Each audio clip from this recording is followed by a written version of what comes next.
पुराने जमाने की बात है। एक शांत गांव था जहां लोग ईमान और परंपराओं के साथ जीवन बिताते थे। उसी गांव में 3 बहनें रहती थीं जिनके पिता का देहांत हो चुका था। उनके पास एक छोटा घर और कुछ जमीन थी, लेकिन बड़ी बहन के दिल में लालच धीरे धीरे बढ़ चुका था। बड़ी बहन सोचती थी कि वह उम्र में बड़ी है, इसलिए सब पर उसका अधिकार है। दूसरी और तीसरी बहन कोमल स्वभाव की थीं और सब कुछ अल्लाह पर छोड़ देती थीं। गांव वाले उनके पिता को नेक मानते थे और उस घर की पुरानी मोहब्बत को याद करते रहते थे। पिता की मौत के बाद घर का सुकून टूटने लगा। बड़ी बहन ने धीरे धीरे घर और जमीन को अपने अधीन कर लिया। दूसरी और तीसरी बहन चुप रहती रहीं और कहती थीं कि अल्लाह सब देख रहा है, पर जब जुल्म हद से बढ़ता है तो आवाज उठ ही जाती है। उस घर के पुराने कमरों में बचपन की खुशियां भरी हुई थीं, लेकिन अब उन्हीं कमरों में उदासी और खामोशी बस गई थी। बड़ी बहन खुद को मालिक समझकर आदेश देती थी। दोनों छोटी बहनें बस समय का इंतजार करती थीं कि कभी अल्लाह की तरफ से राहत आएगी। धीरे धीरे पड़ोसियों को भी सब मालूम होने लगा। हर कोई देख रहा था कि कैसे लालच रिश्तों में झर घोल देता है, मगर कोई सीधे बीच में नहीं आता था, क्योंकि सभी दुआ करते थे कि मसला शांति से हल हो जाए और बहनें फिर एक साथ रहें। आखिर एक दिन जमीन का मामला खुलकर सामने आ गया। बड़ी बहन ने जमीन को बेचने का फैसला कर लिया, जैसे वह सिर्फ उसी की हो। दूसरी और तीसरी बहन बहुत दुखी हुई, क्योंकि यदि यह हो जाता तो उनके पास कुछ भी न बचता। उनके दिल भारी थे। गांव की मस्जिद का इमाम एक समझदार और दीनी इंसान था। लोग मुश्किलों में उसके पास सलाह लेने आते थे। दोनों छोटी बहनें भी चुपचाप उसके पास पहुंची। उनकी बात सुनकर इमाम के चेहरे पर सोच और अफसोस के निशान उभर आए। बात गंभीर थी। इमाम ने समझाया कि विरासत का हक अल्लाह की ओर से तय है, किसी की इच्छा से नहीं।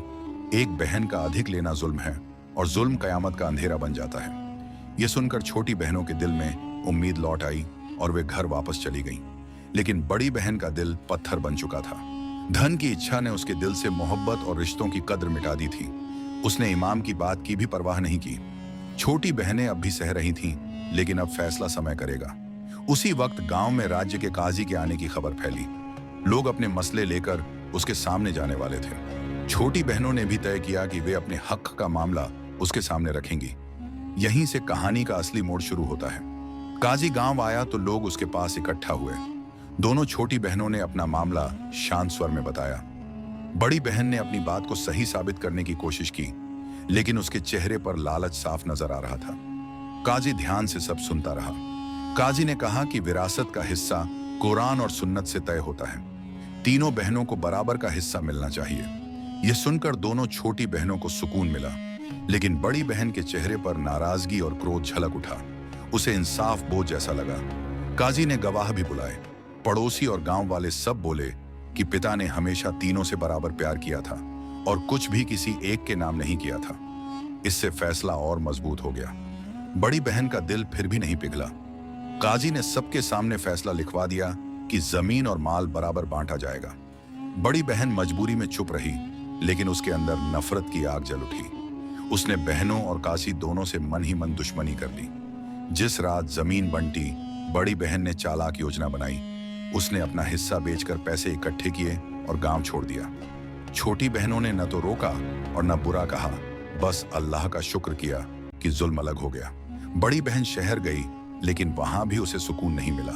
धन होते हुए भी उसका दिल खाली था।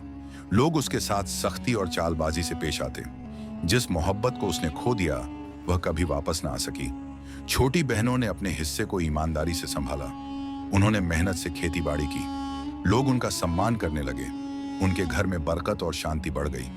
उनका रिश्ता और भी मजबूत हो गया, क्योंकि उन्होंने सब्र और अल्लाह पर भरोसा चुना। कई साल बाद बड़ी बहन लौटी। चेहरा थका हुआ, कपड़े साधारण, दिल टूटा हुआ। उसने समझ लिया था कि धन से सुकून नहीं मिलता। दोनों बहनें उसे देखकर हैरान हुई, लेकिन उनके चेहरे पर न गुस्सा था न नफरत, बस खामोश दया थी। बड़ी बहन रो पड़ी और बोली कि उसने सब खो दिया। उसे एहसास हो गया कि जुल्म से कमाया हुआ कभी बरकत नहीं देता। दोनों बहनों ने उसे अपना लिया और दिल का सहारा दिया। तीनों फिर साथ रहीं, लेकिन इस बार बड़ी बहन बदल चुकी थी। कहानी का मोड़ यह था, जिसने सबसे बड़ा हिस्सा चाहा, उसने सबसे बड़ा दुख और अकेलापन पाया। और जिसने सब्र और अल्लाह पर भरोसा रखा, उसे इज्जत और सुकून मिला। नसीहत: जुल्म कभी रोशनी नहीं देता, इंसाफ हमेशा बरकत लाता है।